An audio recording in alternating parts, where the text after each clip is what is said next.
He didn't send for love. He sent for quiet. A woman who'd cook, clean, and keep her eyes down. That was all Eli Boone wanted, until the stagecoach door opened, and out stepped Clara Mae. Soft-faced, full-bodied, her laughter didn't match the storm around her. Folks whispered she wouldn't last a week up there on that mountain. But they didn't know Clara. They didn't know the weight she carried wasn't just her own, and that before the snows melted, she'd break the hardest man in Montana wide open. Before we ride deeper into this story, if the spirit of the old frontier still stirs your heart, the campfire tales, the courage, the dust, and the honor, then saddle up with us. Hit subscribe and ring the bell so you'll never miss another ride through the legends of the Wild West. Now, let's get back to the trail. High on a ridge where the wind kept its own counsel, Eli Boone's cabin squatted like an accusation against the sky. Logs blackened by seasons and a chimney that coughed thin smoke into a gray that never quite promised blue. He moved through it with the slow, economical motions of a man who'd learned to measure every breath against the ledger of survival. A rifle hung by the door not as ornament but as punctuation. Boots that remembered every slope as if his feet were stitched to the land. Hands that had split more wood than they'd ever shaken in greeting. Word trickled down the mountain into town like a bitter wind. Eli Boone was half wolf, half ghost, the sort of man who kept his face like a closed door, and 3 mail-order brides arriving in the space of a single winter had left him the sort of rumors people tell to make the weather seem less cruel. One fled before the hearth had truly warmed. One slipped in the night and disappeared into the scrub like she had never existed. Another flung her things from the porch in a fit of panic at dawn, and the townkeeper swore he saw her trudging back toward the road with the snow stamping her footprints as if to say she'd been erased before she'd begun. Yet the rumored truth was simpler and harder. Eli lived with the past cut into him like a bad season. Losses folded like splinters into the ribs of his life. A silence thick as the snow that lay in drifts against his threshold for half the year. Instead of explanations, he answered in a ledger of renunciations. No idle talk, no company beyond the ridge, no soft things allowed to take root inside his house. At night he sat by the stove and watched the ember die like a slow confession, fingers finding the old scars along his forearm as if they were maplins to a place he could not, would not, name. When he spoke, his words were rare and used like plant, wood, food, leave. And even those syllables came out as gravel, necessary and unforgiving. Still, the cliff face of him kept small, almost private rituals that softened the legend for anyone paying close attention. A cup of coffee warmed twice before dawn. A child's wooden top hidden in a drawer under the table that he turned now and then, though he denied the habit, to the empty room. A photograph folded at the back of a drawer behind the stove where smoke would not claim it, but the day could still find it if one looked. The photograph was a crease of a face and a small hand. He never let anyone see it, never spoke the name written in fading ink on the back, yet sometimes the corner of his mouth loosened and, for a breath, the cliff seemed to remember Worth. Neighbors told the cautionary tales with the patient cruelty of people who live by making sense of danger. The hunter who wouldn't let a woman stay, the man who'd lost the use of tenderness. Children dared each other to whistle at his window and see if Boone would come out and stare down with eyes the color of old storms. Eli did not need their stories. He had his reasons for the distance he kept. There had been a house once full of laughter and a woman whose voice stitched days together. And then time and fever and cold had hollowed that house and taken the light, teaching him to wall his hearth with rules rather than risk the slow erosion of hope. He counted losses as men count bullets, each one altering trajectory. A brother taken in a trap line. A small hand slipping from his own grasp to a fever he could not staunch. A town slow forgetting. Weights he carried like stones stacked at the edge of his bed so sleep would always be measured and safe. Marriage, then, had become transactional in his thinking. A wife for chores. A presence that did not pry. Someone to keep the cabin from becoming simply a mausoleum. He preferred order to the dangerous, dissolving possibility of being undone. And if a woman could be ordered, the mountain would not surprise him. But the mountain, like all honest things, kept its own secrets, and though he sat now with his coffee cooling and the rifle within arm's reach, the ridge kept watching him like a jury biding time, for someday that mountain would carry down to him a storm that matched the heft of what he had buried, and he would learn, against the stubborn logic of his life, that some deliveries cannot be overturned. The stagecoach rolled into town like a rumor dressed in sleet. its wheels singing against the frozen road. And when the door came down, Clara Mae stepped out as if stepping into a room she already owned, rounded where the mountain wanted angles, cheeks bright as baked apples, a shawl knotted at her throat like a promise against the wind, a small trunk clutched to her side with the clean steadiness of someone who had learned to hold what mattered. She smiled at the faces that turned, an uncomplicated, open smile that did not beg anyone's approval. And for a moment the whispering stopped only to ripple louder, because here was a woman who did not match the map of what folks expected to find in a house up on the ridge. They said she wouldn't last a week, their voices folded into one another like stacked kindling. She won't last. An eyes tracked her as if measuring how quickly the mountain would claim her. Eli stood at the edge of the station, sleeves rolled up, jaw clenched so tight that the skin over his knuckles looked carved, and when their gazes caught, his expression stayed like flint, neutral, closed, a face shaped by winters that had no patience for softness. In that first charged moment nothing was said. There was no need. The town's breath seemed to hold. The sleet froze in the air between them like a halo, and Clara's eyes moved past the rumor and straight to him, taking him in with a steadiness that did not flinch from his silence, as if she could read the score of his loneliness in the set of his shoulders and chose to arrive anyway. He had ordered a helper, a woman, to keep his cabin from becoming a museum of past comforts. The catalog had promised compliance and a neat list of virtues, but the woman before him carried none of the careful humility Eli had tried to buy. She carried laughter in her hands, a warmth that did not apologize for being large, and a readiness to fill spaces with voice and bread in the small insistences of living. The minister muttered under his breath, the blacksmiths spat into snow, children pressed their noses to windows, and the town mothers crossed themselves in private, some out of pity, some to ward off the scandal of expectation undone.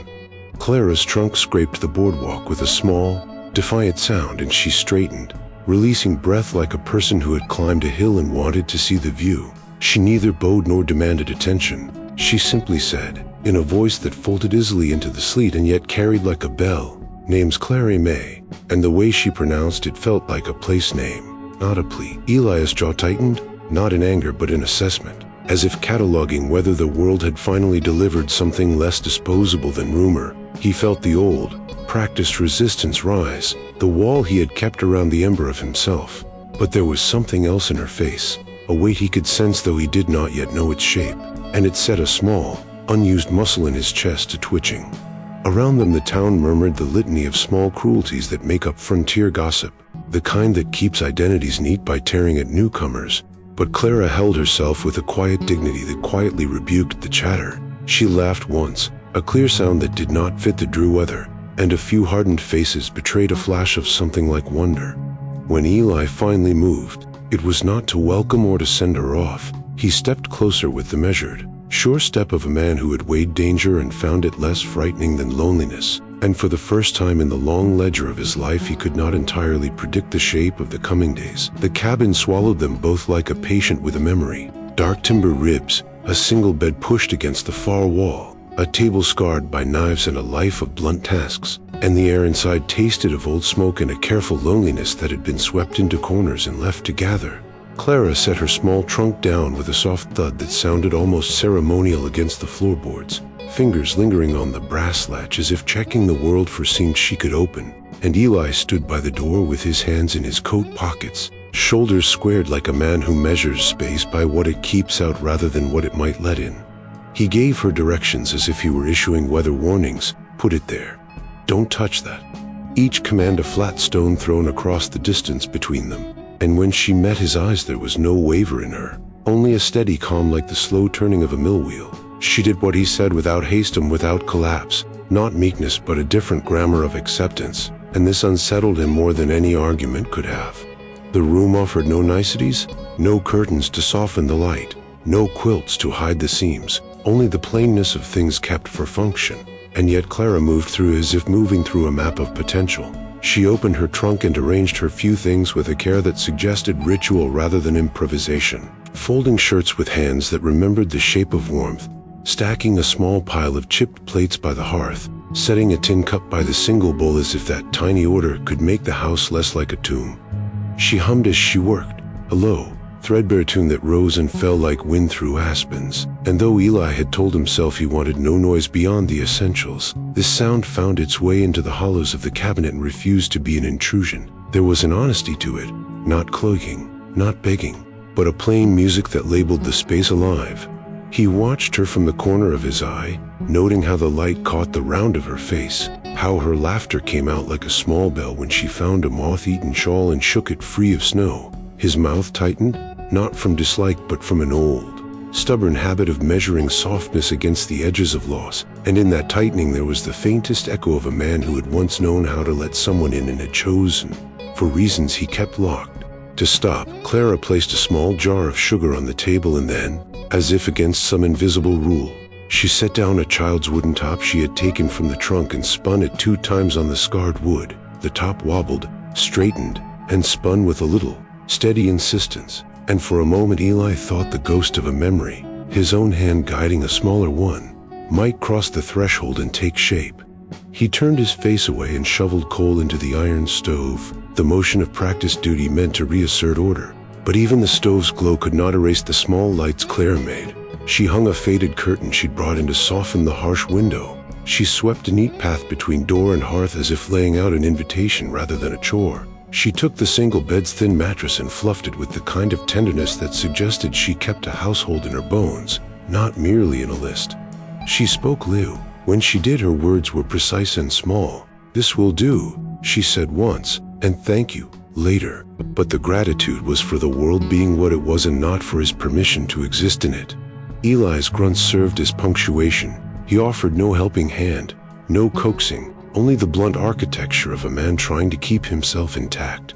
Yet the cabin, so long a place of edges and cold answers, began, imperceptibly, to change under the soft weight of her presence. A kettle was set on the stove though it was barely warm.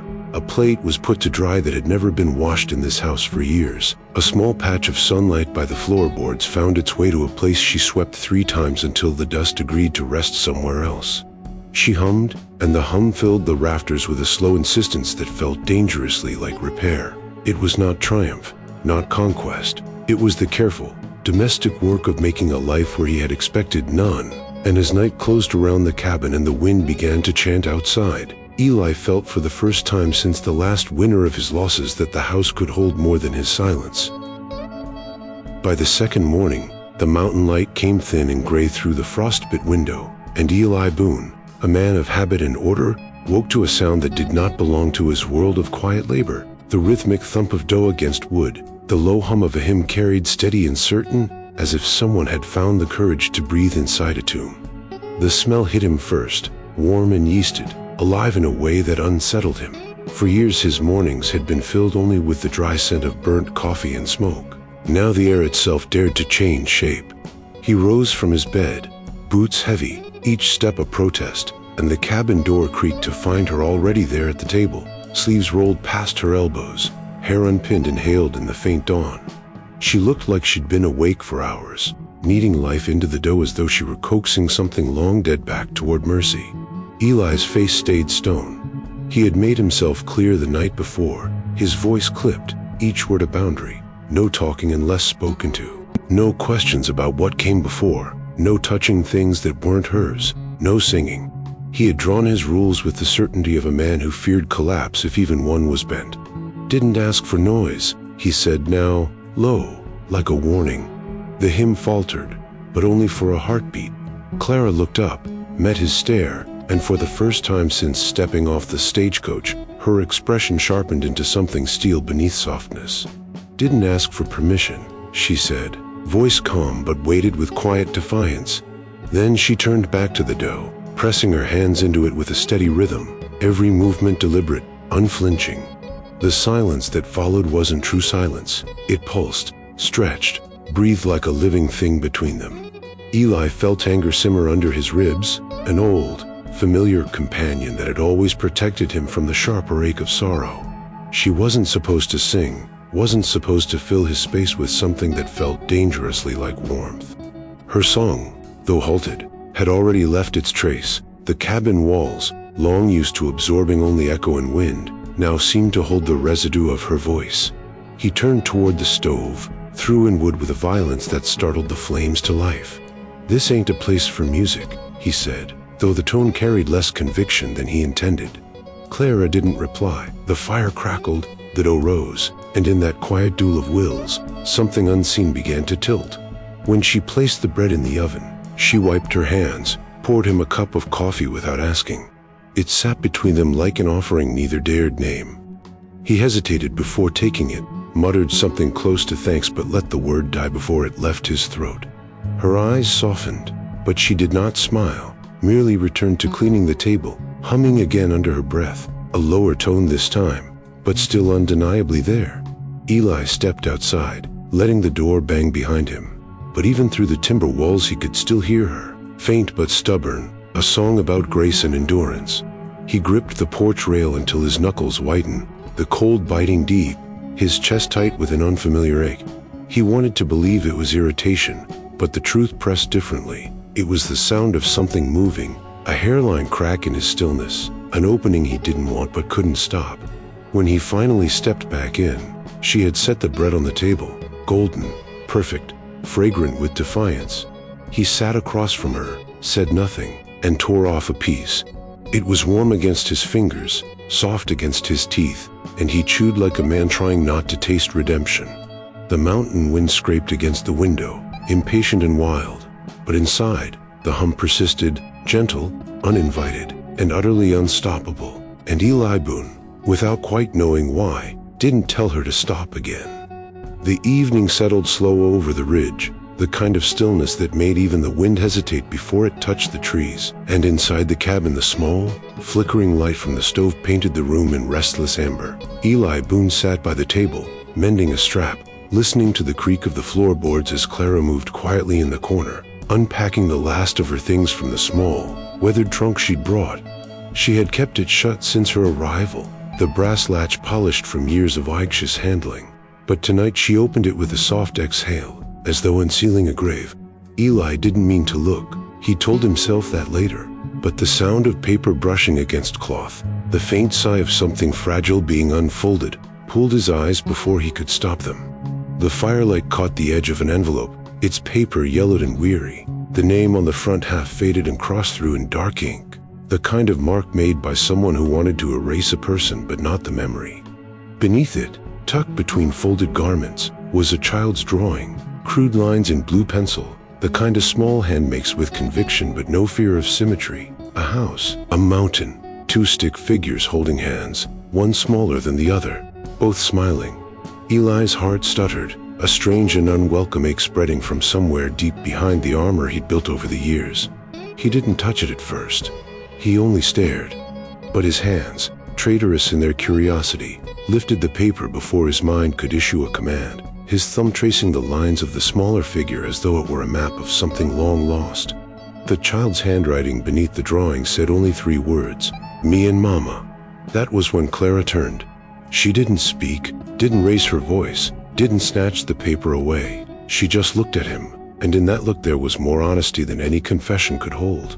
Her eyes were not angry, but they held the heavy stillness of someone who had been caught naked in grief and decided, long ago, never to cover it again. Eli froze, the paper still in his hand, his mouth dry with words that wouldn't come. He had known loss, but the shape of hers was different, less about what was taken, more about what refused to leave. She reached over slowly, took the drawing, folded it once, twice, neatly, then placed it back in the trunk without breaking his gaze. The letter she left beside it, her fingers lingering on the crossed-out name as if tracing the edge of a wound. "I didn't mean," Eli began, but the apology fractured before it could find its footing. Clara shook her head once, not to forgive but to spare him the indignity of explaining what didn't need words. "It's all right," she said, her voice low, almost kind. "Some things don't stay buried, even when we want them to." Then she closed the trunk, turned the latch with a soft click, and sat by the fire as though nothing had happened, her hands clasped in her lap, her gaze fixed on the dancing light that now seemed cruel in its brightness. Eli felt something close to shame but not quite. It was recognition, the mirror of his own loneliness reflected in someone else's sorrow. He watched her face in profile, the lines of it softened by firelight, and understood without needing to ask that she wasn't running from hunger or the want of money. She was running from memory, the kind that followed like a ghost, whispering in dreams, curling in corners of silence. For the first time since she'd arrived, he saw the weight she carried not in her body but in her silence, in the way she smiled too easily and sang to keep from sinking. Outside, the wind moaned across the ridge, and Eli, for all his rules and resistance, found himself wanting to say something that might ease her burden. But he didn't, because men like him were built to survive, not to comfort. And yet, in the thick quiet between them, the mountain itself seemed to lean closer, listening to the ache of two souls who both knew that running only works until the snow finds your tracks again. If you've ridden this far with us, dip your hat and hit subscribe to keep the campfire burning. Every day, we bring another tale from the old frontier, of grit, loss, and the kind of courage the West was built on. Keep your powder dry and your heart wide open to the horizon.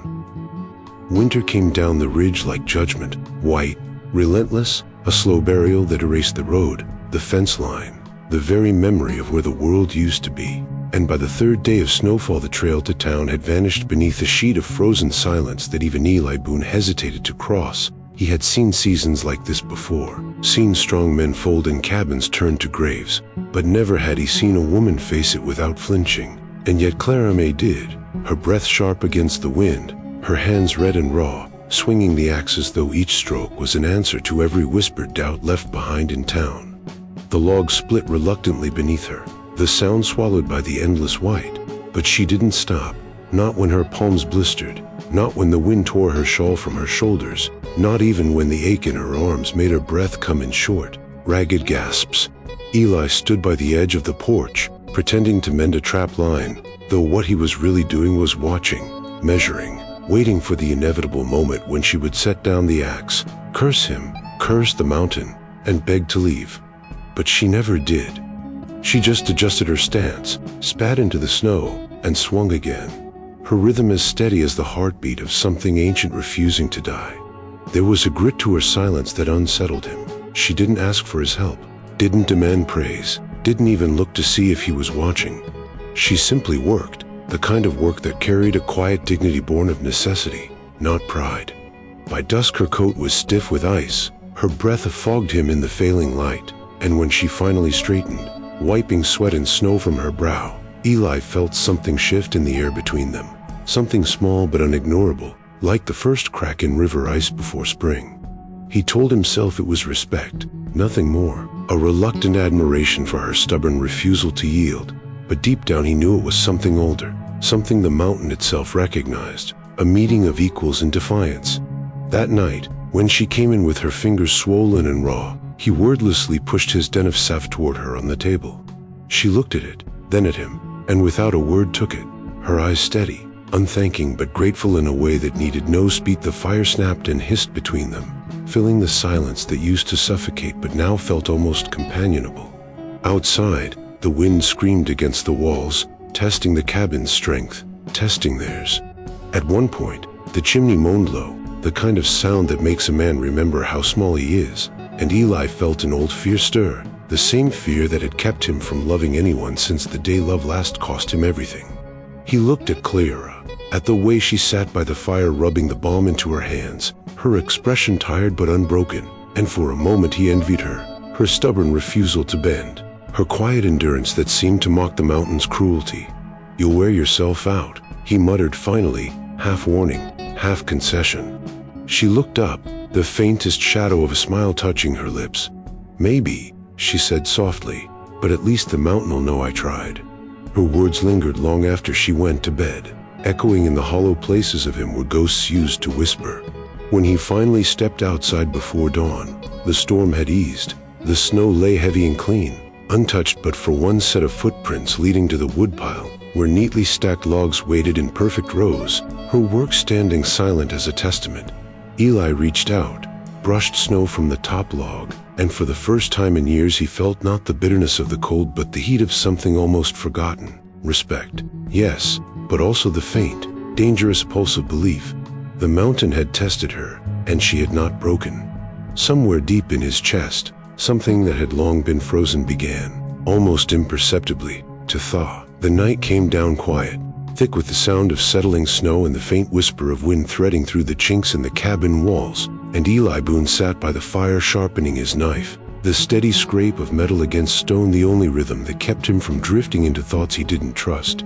Clara sat across from him, her mending basket in her lap, head bent in concentration as she worked a needle through cloth with the same quiet patience she applied to everything she touched. The lamp between them threw long shadows that quivered like ghosts on the walls. Neither spoke. Speech in this house had become something ration, a resource like sugar or salt, used sparingly and only when absolutely needed. But the silence between them was no longer hostile. It had changed its temperature, softened at the edges like the snow outside that lay heavy but no longer storming. When Eli finally rose to put away the knife, she reached for his torn work shirt hanging by the door. "Don't bother," he said, gruff and quick, the habit of rejection coming easier than gratitude. She only glanced up, a flicker of a smile not quite forming, and said nothing. By the time he came back from feeding the fire, the shirt was already in her lap, the tear near the shoulder stitched clean and even, her fingers moving in small, deliberate arcs that made the act look less like mending and more like forgiveness. He didn't know what to do with that. The ease with which she offered quiet care without asking for acknowledgement. It unnerved him more than any storm. When she finished, she folded the shirt neatly and set it on the chair near his boots, the fabric catching the firelight like a promise she didn't intend to name. Then she doused the lamp and went to bed, her steps light against the wooden floorboards, the door closing behind her with a hush that lingered longer than any goodbye. Eli stood there for a long while, staring at the folded shirt as though it were something foreign, something dangerous. He reached out and touched the seam she had repaired. Her stitches were small and strong, precise, the kind of work done by someone who had learned to hold things together even when everything else was coming apart. He set it back down, his throat tight with words that had no shape. Sleep came hard that night, but when it did, it came with strange dreams, of warmth, of laughter, of a voice singing softly somewhere far off where the snow couldn't reach. He woke before dawn, the habit of years pulling him from bed before light, and for the first time in longer than he could recall, he felt the urge to do something without being asked. Outside, the air bit hard, clean and cold as iron, but he ignored it. He gathered his tools and went to the woodpile, splitting logs until the world turned gray with morning, the ache in his shoulders a comfort rather than a burden. By the time the first curl of smoke rose from the chimney, Claire was biled by the shed was stacked high, straight, even, twice what it had been. He didn't wait for her to see, didn't need her to.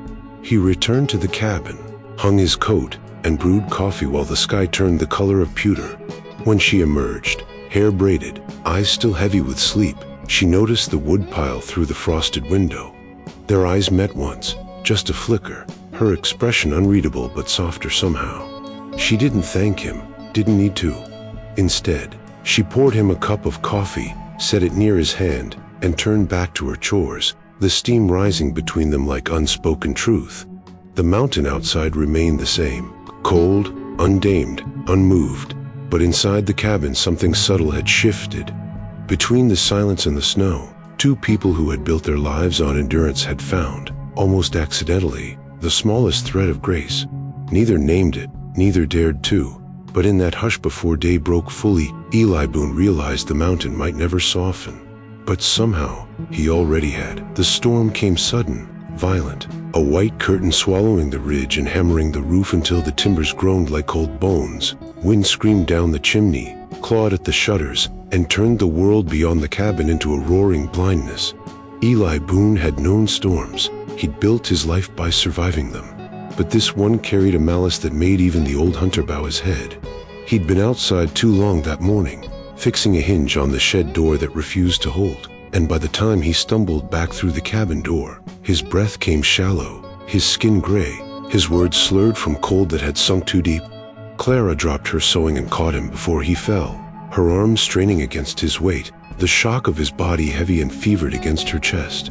She managed to get him to the bed, stripped his coat, his boots, the shirt that stuck to him with sweat and melting snow, then wrapped him in every blanket they owned.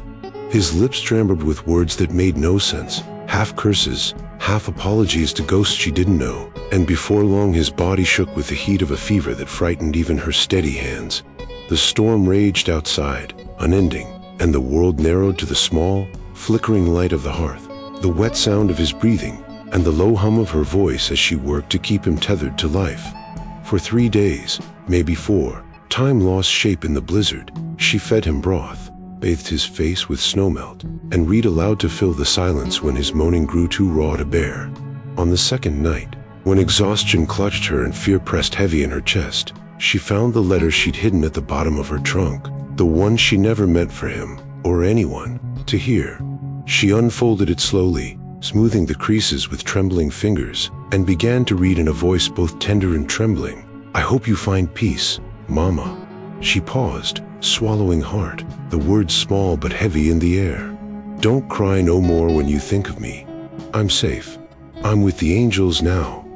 The handwriting was uneven, childish, filled with the earnest effort of a boy who had loved his mother enough to comfort her through death. She read it again and again, not for Eli, who lay half-conscious, sweat pooling in the hollow of his collarbone, but for herself, because the sound of her son's words in her own voice was the only prayer she remembered. When her tears came, they fell silently, drying on her cheeks before they could fall to the page. She held Eli's hand through the nights when his fever broke into delirium, when he spoke names she didn't know, when he whispered, "Clara," not as a plea but as if naming a light he couldn't reach. Outside, the snow piled higher than the windows, the world seemed buried in silence, and still she stayed, her own strength whittled thin by worry and weariness. By the time the storm began to ease, she hadn't slept in 2 days, her eyes red, her voice hoarse from prayers half said. The fever broke in the early hours of morning. She felt the change before she saw it, the heat in his skin retreating, his breathing evening out, the trembling stopping. She didn't cry this time. She only sat back, the letter still in her lap, and let her head fall against the side of the bed, whispering a thank you she wasn't sure it was for God or for the stubborn man who refused to die. When Eli finally woke, the fire had burned low to coals, the light thin as dawn, and Clara slept beside him on the floor, her hands folded over the letter, her lashes crusted with ice where tears had frozen on her cheeks.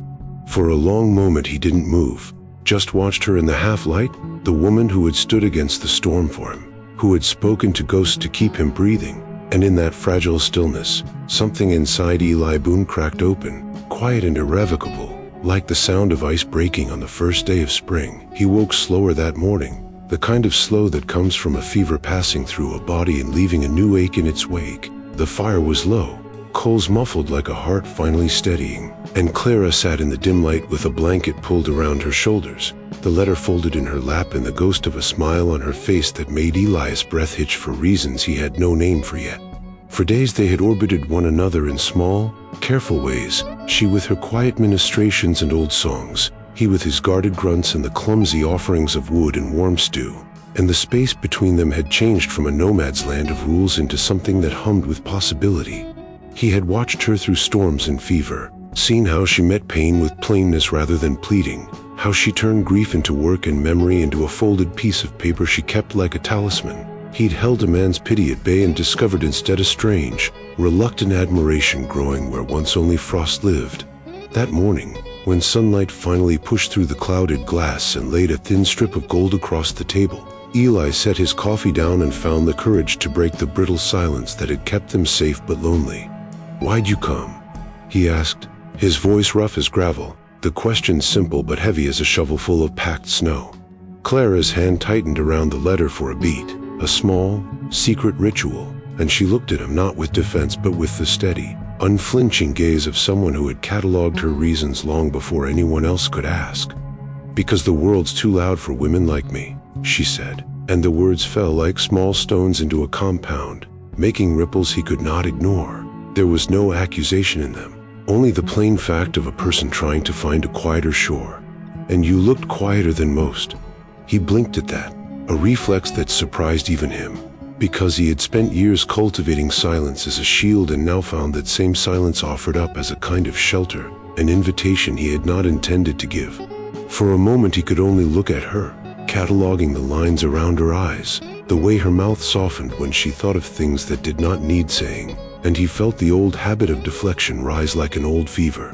Jokes that landed nowhere, a gruffness that pushed warmth away.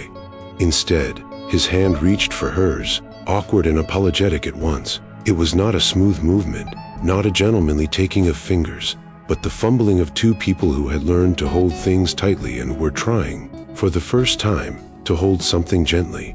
Her fingers were calloused, warm, and when his palm closed over hers it felt like a truce written in wood grain and skin. "Was," he said then, the single syllable carrying more weight than any paragraph he'd been able to muster in years, was quieter. The word hung between them, an admission and a benediction, and in the way he spoke it there was no bravado, no posturing, only the simple truth of a man whose past had taught him to be small and now allowed himself to be seen. She smiled then, not a broad grin but a small, honest lift of her lips, and it was like the first thaw of spring seeping through long frozen earth. There was relief in it, not because he had answered perfectly, but because he had answered at all, clumsy and human and real. They sat like that for a time, hands clasped, the hum of the cabin around them and the mountain keeping its distance for once, as if listening. He wanted to ask more, about the boy, about the letter, about the shapes of her nights, but the confession had opened a door he was not yet sure how to walk through, and Clara seemed to understand the pace of his courage, gentle as a hand on a bruised place. "You could be loud here," she said softly, almost teasing, "if you wanted." He considered it a ridiculous, terrifying notion, and found himself surprised by the thought's appeal. "Maybe," he answered, and the word felt like progress. Outside the ridge hunkered down under its slow weather, indifferent and magnificent, but inside that small wood-warmed room two weather-beaten souls had, in the space of a morning, traded a piece of armor for a promise, not of easy happiness, but of a life shared with the raw honesty of people who knew loss and chose one another anyway. Spring came grudgingly to the ridge, a pale thing that pushed up through packed snow like grass through old bandages, and when the thaw finally opened the road Eli Boone and Clara Mae walked into town, the air smelling of wet earth and the small betrayals of mud. For a while the town's faces were polite in the way that towns are, nods at the post office, measured distance outside the saloon, until the gossip vultures picked at a newness between them and the polite mask cracked. Whispers slid after them like sleet. "That's his wife?" Someone said with a curl of pity. "He's keeping her for the chores." Another offered with a laugh that wanted to be cruel.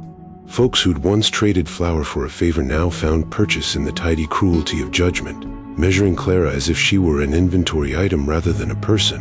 And though she walked with her chin lifted, shoulders steady, Eli saw the small betrayals settle in her eyes like frost, microfolds of hurt that did not crack her spine but took a toll in quiet. She smiled when children reached for her skirts, laughed when the butcher cracked a joke meant to wound, and answered nothing to those who meant harm. Her grace was a protest, not a plea. Eli watched all of it like a man observing a weather pattern he'd misread his whole life. The town's cruelty was not always loud. More often it was the slow, measured drip that pierces a man's patience. Something in him, old, feral, raw, stirred at the sight of her bearing their scorn without collapse. He remembered the sound of a younger voice from decades past, the snap of judgment, the smallness people conferred on others to make themselves feel larger. He felt that same old heat rise under his skin, a dangerous and honest thing that had kept him from stepping in before because stepping in had always cost him more than it gave. But this time, when a man at the saloon who long coveted being noticed leaned out and spat a slur, Mountain Mule hit like a stone against a window. The word landed on the air thick with other words, and Clarence's eyes flicked toward Eli, not for rescue but because she had long learned to mark the architecture of cruelty to know where to place herself. He didn't think, he moved. The punch was not theatrical or fashion for a legend, it was a raw, ugly thing thrown by a man who'd practiced solitude until his reflexes were honest, and it connected with a wet sound that made half the crowd quiet as a struck bell. The man stumbled, cursing, then found his face again to be met by a set of eyes that no longer tolerated small cruelties. Around them, the murmur rose like a tide, shock first, then a slow recalibration. Townsmen who'd painted Eli as an animal now saw the animal bite back not out of malice but in defense of a person they dismissed as less than. He didn't gloat.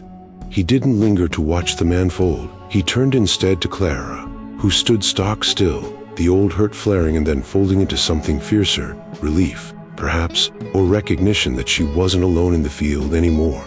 Her hand found his without ceremony. Their fingers met in a quick, accidental clasp that said more than words could.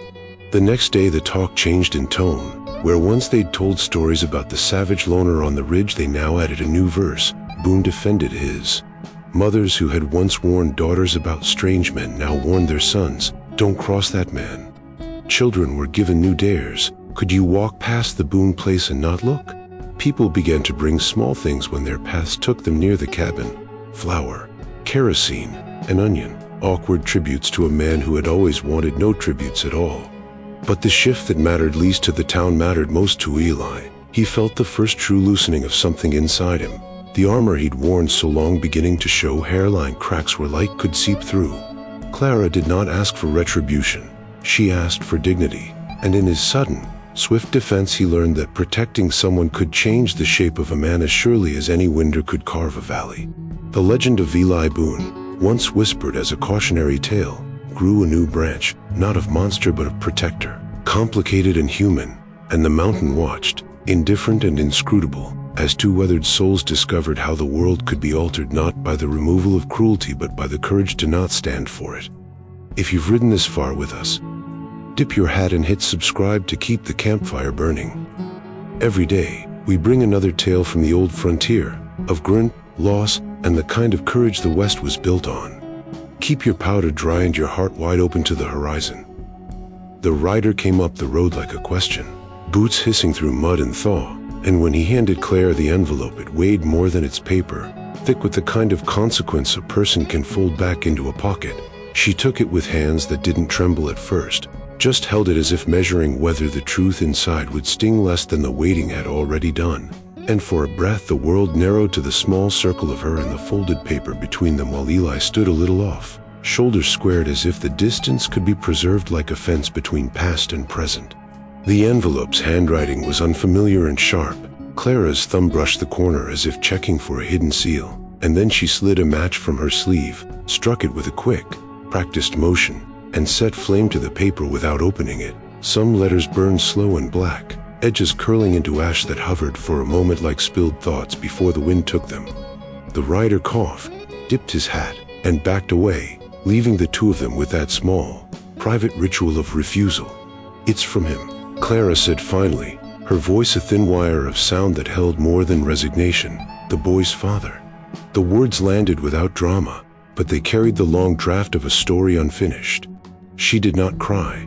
Instead, she folded her hands around the warmth of the smoke and watched the letters turn to nothing. "He wants to see him," she went on, the sentence simple and small, as if facts could be arranged like plates on a table. Logical, clean, says he found religion, says he can atone, wants a meeting. Her jaw tightened the way it always did when a memory arranged itself into motion. Her fingers absently turned the ring she had brought from another life as if it were a compass keeping the present aligned. Eli said nothing. He would not prod at her pain like a man poking a sleeping thing.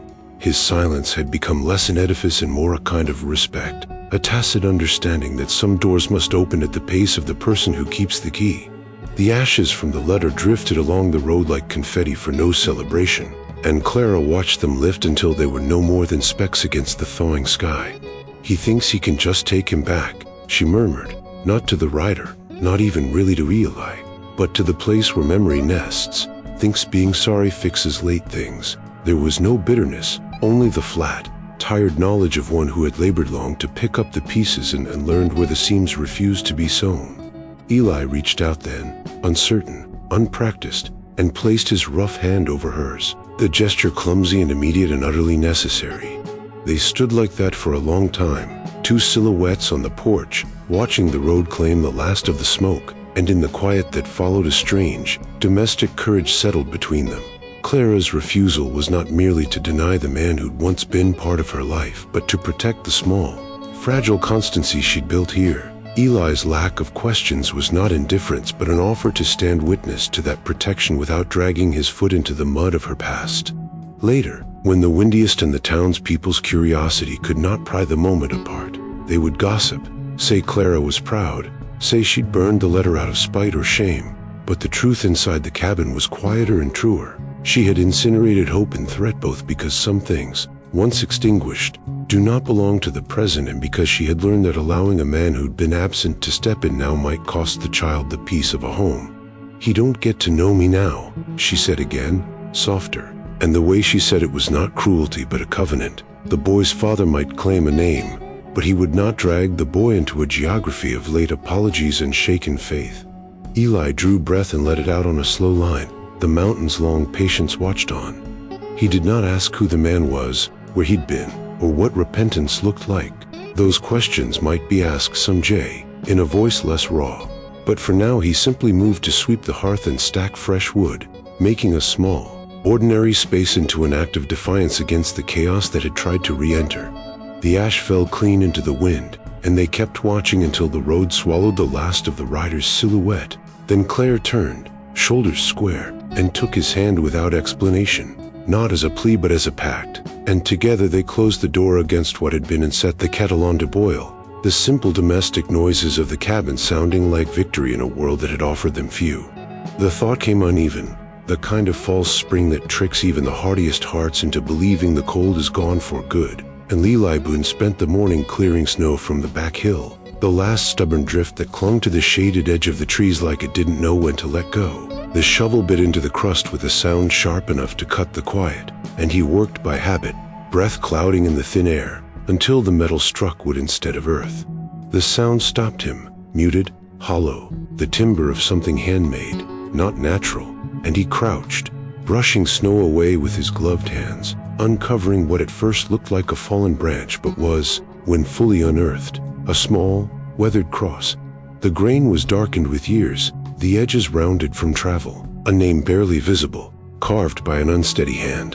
The letters had faded, but one word lingered, trembling under the line like a whisper that had waited too long to be heard. Samuel. Eli froze, the air locked in his throat, the stillness of the moment pressing heavy on him as the truth sank its claws into the quiet space between his ribs. He didn't call for her. Some instincts don't need words to find their way. Clara appeared a few moments later, the basket from the wash still in her hands, her brow furrowing at his stillness before she followed his gaze to the small cross in the snow. The basket slipped from her fingers without sound, cloth spilling like breath, and she went to her knees beside it, not weeping, not collapsing, just still, the kind of stillness that belongs to people who have lived too long beside pain and made peace with its permanence. Eli felt something shift deep inside him, an old grief stirring awake, though it wasn't his to claim. "You found him," she said finally, her voice soft, thin as frost melting off a leaf. He didn't know what to say. Words seemed both too much and not enough. "Brought it with me," she added after a long while, fingers tracing the groove of her boy's name, the tremor in her hands barely noticeable but enough to hollow out the air between them. Couldn't leave him behind in that place. Couldn't leave him where no one would remember his name. Her voice carried no tears, only the weight of years spent keeping something secret alive by the sheer will of remembrance. Eli swallowed, the ache in his throat rising like a tide, and without thinking, he took the cross from her hands, not to take it away but to steady it while she caught her breath. "Shouldn't be in the ground like that," he said quietly, his voice breaking at the edges. "Let's set him proper." She looked up at him then, eyes red but clear, searching his face as though to make sure he meant what he said, and whatever she saw there, grief, reverence, solidarity, made her nod once. Together they worked in silence, digging a shallow patch of thawed soil near the cabin, the ground still cold enough to bite their fingers. He carved a steadier base into the wood, and she pressed her palm flat against the cross's face, whispering something too soft for him to catch.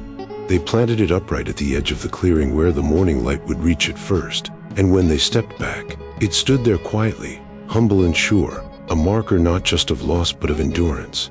Eli took off his hat and bowed his head, not out of ritual but respect, and Clara, standing beside him, exhaled a breath that sounded like a decade loosening its hold on her heart. "He liked the mountains," she said finally. "Said the air felt clean up high." Eli nodded, still silent, still kneeling, and the mountains seemed to breathe with them, wind moving through pine like a lullaby. When she reached down, he caught her hand, helped her rise, and neither spoke as they turned back toward the cabin, leaving the cross to watch over the valley. Behind them, the snow melted in slow rivulets, curling around the base of the marker, and in that small, fragile, clearing the weight she had carried for so long finally settled, shared now between them, lightened by witness, rooted not in sorrow but in the quiet grace of being remembered. Spring's thaw arrived like an animal uncaged, rivers swollen with a sudden, greedy appetite, banks collapsing into brown teeth of current, and the first flood came in the small, indiscriminate way of nature testing every human contrivance, which meant their crooked fence that had kept a handful of stubborn goats and one skinnish calf safe all winter was the first to go. Eli Boone watched the water undermine the posts with a look that had learned to read risk in the grain of wood, and Clara at a side watch too, hands fisted around the hem of her coat as if she could will the wire to hold. But the river wanted its due, and in a single terrible rush it took the fence and the calf together, a small body of confusion and fear tossed against the current like a child's toy. She didn't think. Clara never did when the need was simple and sharp. She stepped down into the cold shoulder of the water, skirts hitched, boots sinking, breath leaving her in short, fierce puffs that fogged in the air. Eli's mouth opened to shout, a reflex honed by seasons. But the shout turned into a different sound entirely when he saw her waist disappear under the water as she lunged toward the trapped animal. Panic is a slow thing to rise in men like him, but it had a sound in his chest now, a drumbeat that drowned rational counsel. The calf's frantic bleating braided with the river's roar, and Clara's arm clutched the small creature's flank as the current tried to wring both of them free. She fought like a woman trying to stitch a life back into place, every motion raw with urgency and impossibility. Eli moved in with a speed that surprised even him. He had measured the world in deliberate steps for so long that quickness felt like sacrilege, but he plunged into the water without a second's calculation, the cold ripping through his coat, the river's hand finding him as vicious as any trap. He reached her as the calf floated, slick and terrified, and he caught her under the arms, fingers burning with cold, and together they managed, by brute will and the awkward leverage of bodies pressed against current, to turn the animal toward shore. The river threw them against submerged roots. It pinched breath from his lungs, and for a moment there was a black clarity in Eli's, namely that some rules you live by stop meaning anything when the thing you're saving is alive. When he finally hauled them both onto the bank, Clara coughed and shuddered, water streaming from her hair in rivulets that glittered like threads of grief, and she lay there beneath him, lungs battling the chill as if each breath were an argument to stay. His hands were all clumsy tenderness then, because he did not know how else to be near a woman who had foolishly risked herself for an animal and come back like a sacrifice redeemed.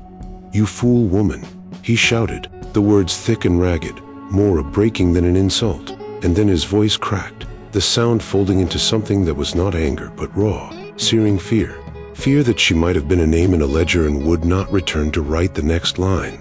He held her long after the world had set itself back into the slow rhythm of melting snow and distant crow calls, held her until her breath found its even note, until the heat returning to her skin edged away the awful white glaze of near death. Around them the fence lay torn like a toy undone, the calf huddled and shaking, and the river continued its avarice as if nothing unnatural had occurred.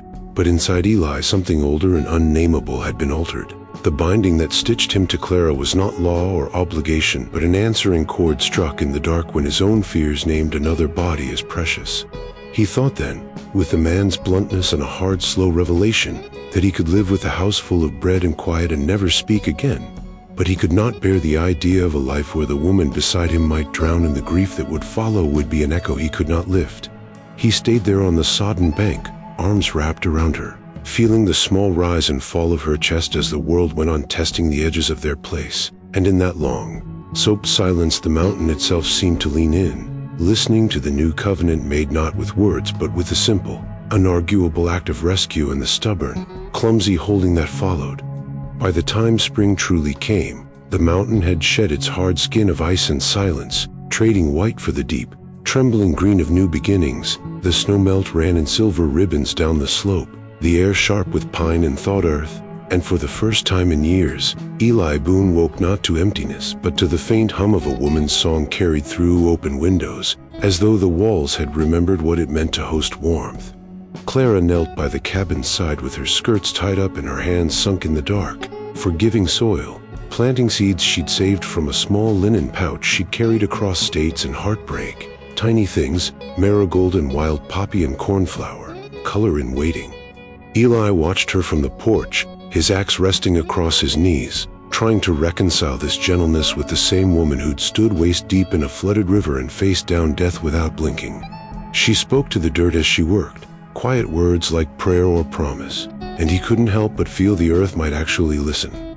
The cabin, long starved of noise and movement, had changed. The air no longer hung heavy with regret but breathed, each morning bringing the smell of baking bread, of soap boiled in the pot, of the faint sweetness of growing things. The fence he'd rebuilt after the flood stood straighter this time, as though it, too, had decided to keep living. He told himself he didn't care for flowers, that they were frill and nonsense, but when he caught the first hint of yellow pressing through the dark soil, something inside him nodded, something small and private that had no name except peace. He wanted to give her something in return, something that matched her quiet stubbornness. So one evening, without saying why, he gathered wood from the stack and began to build.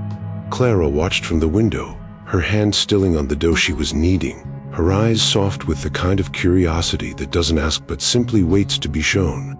Eli worked until dark, the sound of hammer and nail echoing through the valley like a steady heartbeat.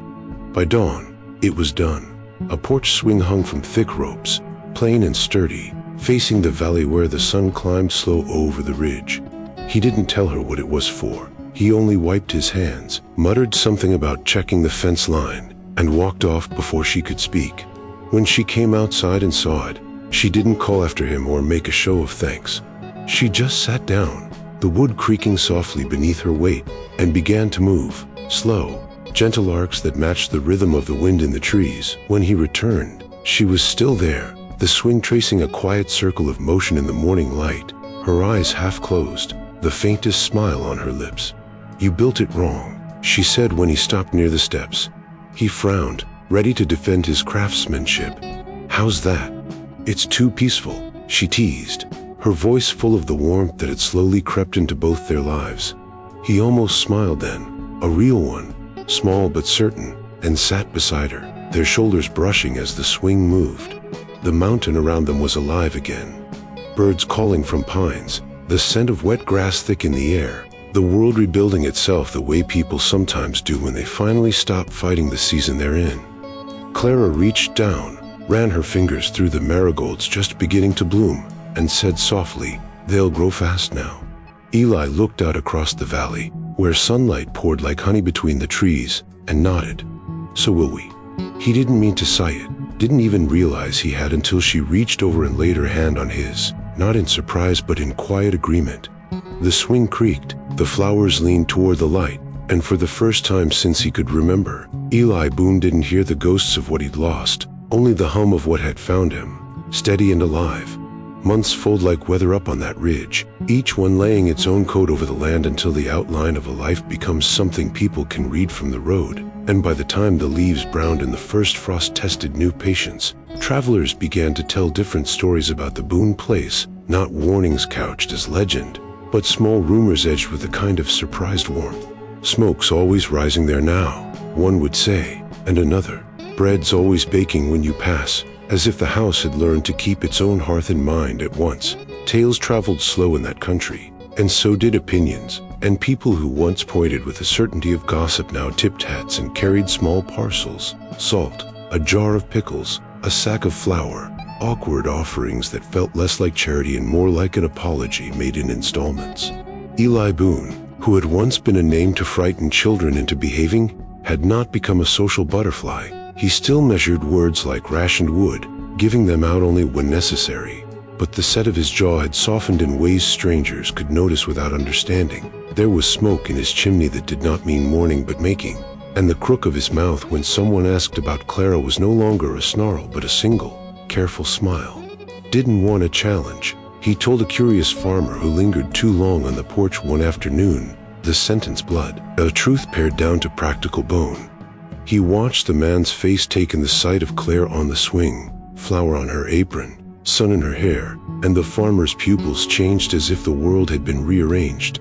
"But the mountain sent me one anyway," Eli added after a beat, and the second line landed like a confession and a benediction all at once. He spoke it without grandness, with the dry humor of someone who'd been taught by land and loss and now allowed himself a small, private gratitude. Clara laughed then, the sound spilling like bread breaking, And when she turned to him, the look she gave was not of a woman who had conquered a man, but of two people who had learned to share a life that neither had planned and both had earned. The children who used to dare each other to whistle at his window now fetched eggs without being asked. The butcher knocked on the door with fresh jerkin in an awkward sort of respect. Some of the older gossipers still shuffled their stories like cards they were reluctant to lay down, claiming Boone had softened because misfortune had finally taken its toll. But even they could not deny the steady miracles of daily living: a stack of split wood neatly arranged, a loaf cooling on the sill, laughter, real, unforced, folding into the rooms where silence had once held court. Above them, where the air thinned into other kinds of thinking, two graves watched the seasons with the patience of mountains, one small, one older, each ringed with wild flowers that returned every spring like a promise kept, not as ornament but as testament. Clara tended the smaller plot as if conversation were being grown there, plain-spoken, hands that knew how to plant both seeds and solace, and Eli sometimes lingered at the older stone, fingertips resting on weathered wood as if reading a name that could still teach him how to name things without flinching. People said, in their slow way, that the Boone place had changed a man, and that was true, but it left unsaid the other truth that mattered more to those who lived inside the change: the mountain had not softened. The mountain never softened. It had simply delivered someone steady enough to bear it beside him, someone whose weight had shifted the balance of a household and turned a fortress into a home. At night, when the wind came down the ridge and the stars were cold and honest, Eli would stand at the porch with a cup cupped in both hands, watching Clara by the window knead-dew or sing a hymn so soft it threaded into the rafters. Sometimes he would walk the short way to the graves and press his palm to the earth there, feeling the same stubborn, mortal pulse beneath his skin, and he would speak to the unanswering air in a voice that had learned to be small and clear. You were a challenge. Then, he might murmur to the woman on the swing. You were a covenant, he would say to the ridge. People still told tales of a mountain man who'd once wanted nothing but quiet, of a woman who arrived like thunder and stayed like spring, and in those stories the ending varied by teller, but the image that stuck was simple and stubborn as a root: smoke curling, bread cooling, a porch swing moving slow under a sky that watched two graves bloom each year, proof that grief and life can sit side by side, and that sometimes the hardest weather lips to reveal a kind of peace you can only earn by staying. If this story stirred a memory or two, saddle up with us again. Hit subscribe and help keep these old frontier tales alive. Out here, every name, every trail, every sunset still matters. So till we meet again, friend, keep your hat tipped to the past and your heart pointed west.